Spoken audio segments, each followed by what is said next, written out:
ತಾಲೂಕಿನ ಉದಯಪುರ ಗ್ರಾಮದಲ್ಲಿ ಕರ್ನಾಟಕ ರಕ್ಷಣಾ ವೇದಿಕೆಯ ವತಿಯಿಂದ ಅದ್ದೂರಿ ಕನ್ನಡ ರಾಜ್ಯೋತ್ಸವವನ್ನು ಆಚರಣೆ ಮಾಡಲಾಯಿತು.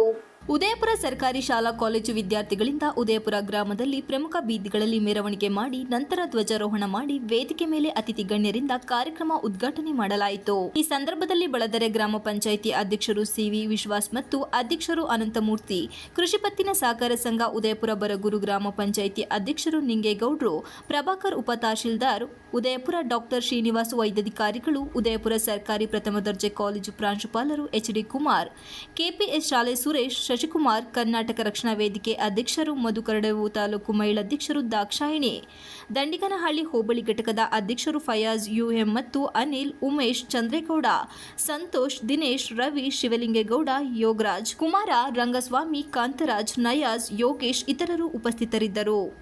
ದಂಡಿಗನಹಳ್ಳಿ ಹೋಬಳಿ ಸಾಹಿತಿಗಳು ಮತ್ತು ಇತರರು ಕಾರ್ಯಕ್ರಮದಲ್ಲಿ ಸನ್ಮಾನ ಮಾಡಲಾಯಿತು.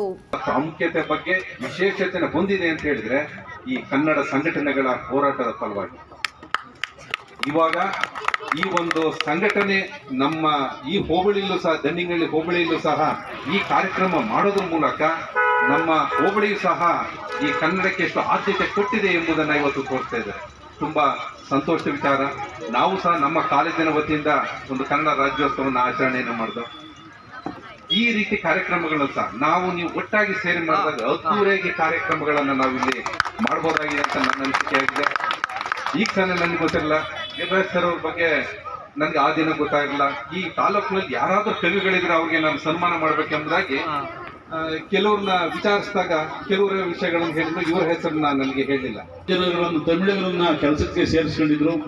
ಅದರ ವಿರುದ್ಧವಾಗಿ ಇವತ್ತೇನು ನಮ್ಮ ರಾಜ್ಯಾಧ್ಯಕ್ಷರಾಗಿದ್ದ ನಾರಾಯಣಗೌಡರು ಅವರೆಲ್ಲ ಸ್ನೇಹಿತರುಗಳು ಎಜಿ ಕಚೇರಿಯಲ್ಲಿ ಕೆಲಸ ಮಾಡ್ತಿದ್ದಂಥ ಕೆಲ ಮುಖಂಡರುಗಳನ್ನ ಸಂಪರ್ಕ ಮಾಡಿ ಈ ವಿಚಾರವಾಗಿ ನಾವು ಇದನ್ನು ಖಂಡನೆ ಮಾಡಬೇಕು. ಕರ್ನಾಟಕದಲ್ಲಿ ಕನ್ನಡಿಗ ಸಾರ್ವಭೌಮನಾಗಿರಬೇಕು. ಕನ್ನಡಿಗರಿಗೆ ಪ್ರಥಮ ಉದ್ಯೋಗ ಸಿಗಬೇಕು, ಆನಂತರ ಬೇರೆಯವರಿಗೆ ಅನ್ನೋ ಉದ್ದೇಶ ಇಟ್ಕೊಂಡು ಒಂದು 15 ದಿನಗಳ ಕಾಲ ಹೋರಾಟ ನಡೀತು ದೊಡ್ಡ ಮಟ್ಟದಲ್ಲಿ. ಅವತ್ತು ನಮ್ಮ ಹಾಸನ ಜಿಲ್ಲಾ ಅಧ್ಯಕ್ಷ ಆಗಿದ್ದಂತಹ ನಮ್ಮ ದಂಡಿಗನಹಳ್ಳಿ ಸುಂದರಣ್ಣವರು ನೇತೃತ್ವದಲ್ಲಿ ಅವರು ಅಲ್ಲಿ ಭಾಗಿಯಾಗಿ ಒಂದು ಹೋರಾಟ ಸಫಲ ಆಯಿತು. Manjunath, IK TV 46 Malenadu news, Channarayapatna.